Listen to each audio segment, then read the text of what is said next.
Hi అండి. Welcome to Nityavedam talks. వరమహాలక్ష్మీదేవికి ఇష్టమైన ప్రసాదాలలో మినపవడలు కూడా ఒకటిగా చెప్పవచ్చు. సులువుగా చేసుకునే ఈ మినపవడల ప్రసాదాన్ని ఎలా చేసుకోవాలో ఈ వీడియోలో నేను చేసి చూపిస్తున్నాను. ఈ రెసిపీ ఎలా చేయాలో చూద్దాం రండి. సింపుల్ అంటే సింపుల్ అండి. ఎవరైనా చేసుకోవచ్చు.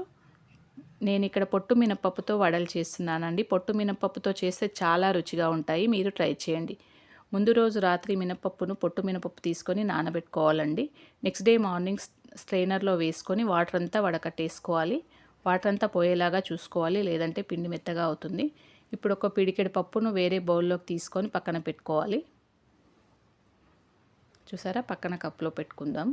ఇప్పుడు మిక్సీ జార్ తీసుకొని పప్పు అందులోకి వేసుకొని అల్లం ముక్క, పచ్చిమిర్చి, ఒక 10-15 మిరియాలు వేసుకొని పిండిని మెత్తగా గ్రైండ్ చేసుకోవాలండి.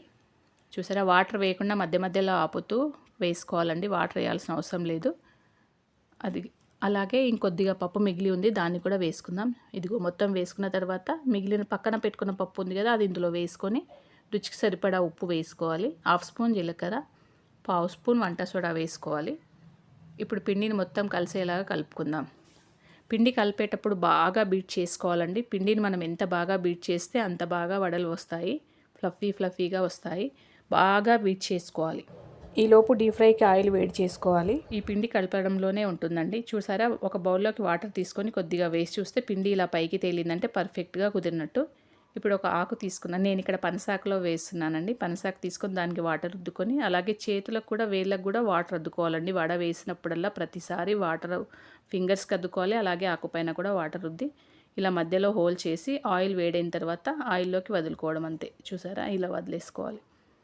అన్నిటినీ అలాగే వత్తుకొని మధ్యలో హోల్ చేసేటప్పుడు కూడా ఫింగర్కి వాటర్ అద్దుకోవాలండి. అప్పుడే సింపుల్గా వస్తాయి వడలు.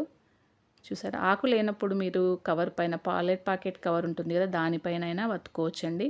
చేతితో అయినా చేసుకోవచ్చు మనము. ఇప్పుడు రెండో వైపు టర్న్ చేసుకుందాం.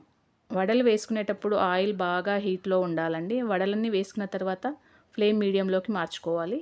అప్పుడే పర్ఫెక్ట్గా లోపల బాగా వేగుతాయి వడలు. చూసారా, ఇలా వేగిపోయినాయి. పప్పులు సపరేట్గా వేసాం కదా మనం కొద్దిగా, అవి మధ్య మధ్యలో పళ్ళ కింద తగులుతుంటే చాలా టేస్టీగా ఉంటుందండి, క్రంచీగా. అంతే అండి. తీసుకొని పక్కకు తీసేసుకొని సెకండ్ టైం కూడా వేసుకుందాం. ఇలా పొట్టు మినపప్పుతో వడలు చేసుకుంటే చాలా రుచిగా ఉంటాయండి. ఇంకొద్దిగా సన్నగా వత్తుకున్నామనుకోండి, ఇవే మినప గారెలు అవుతాయండి. చాలా అంటే చాలా రుచిగా ఉంటాయి. ఇలాగే పిండంతటిని కంప్లీట్ చేసుకున్న తర్వాత అమ్మవారికి నైవేద్యంగా పెట్టాలనుకున్నారనుకోండి, పైన కొద్దిగా హనీ వేసి పెట్టండి. మీరే తినాలనుకుంటే చట్నీతో తినేసేయచ్చండి. అంతే. ఈ వడల్ని మీరు అమ్మవారికి సమర్పించేసి మీరు ఆరగించేసేయచ్చు. ఈ వీడియో కనుక మీకు నచ్చినట్లయితే లైక్ చేయండి, షేర్ చేయండి. అలాగే కొత్తగా చూసిన వాళ్ళైతే నా ఛానల్ని సబ్స్క్రైబ్ చేసుకోండి. ఆల్రెడీ సబ్స్క్రైబ్ చేసుకున్న వాళ్ళైతే షేర్ చేయండి, లైక్ చేయండి. మీరు కూడా ట్రై చేసి కామెంట్ చేసి చెప్పండి ఎలా వచ్చాయో.